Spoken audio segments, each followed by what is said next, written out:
Gare de Villepinte, dans la banlieue nord de Paris. À la sortie du RER, on peut se faire dépister du sida gratuitement en seulement 30 minutes. Une initiative de l'association Aide qui en profite pour faire de la prévention auprès de populations pas toujours très averties. Kamel ne pensait pas faire le test, mais comme l'occasion s'est présentée, il a franchi le pas. Si, je me protège.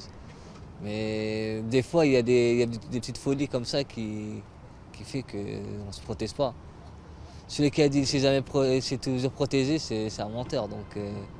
Kamel n'utilise pas toujours le préservatif et il n'est pas le seul. Sur le terrain, les associations constatent une baisse de vigilance, surtout de la part des plus jeunes.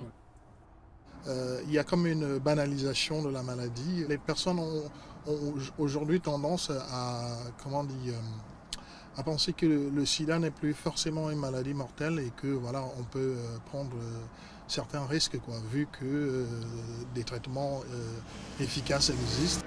Le sida ne veut plus dire mort rapide et du coup on en parle moins qu'il y a 10 ou 15 ans. Il y a bien la campagne estivale de la mairie de Paris, mais depuis quelques années le préservatif ne passe même plus à la télévision. Certains pointent du doigt un désengagement de l'État et pour les associations c'est de plus en plus difficile. Il y a clairement un abandon d'une politique de prévention volontariste de la part de l'État. Il y a une baisse de financement.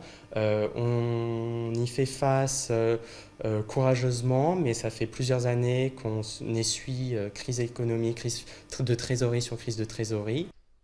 Malgré les avancées médicales, la fin du sida n'est pas pour tout de suite. Chaque année, 6 000 personnes découvrent leur séropositivité, un chiffre qui ne baisse pas et qui est même en progression dans la population homosexuelle. Aujourd'hui encore, le moyen le plus efficace pour y échapper reste le préservatif.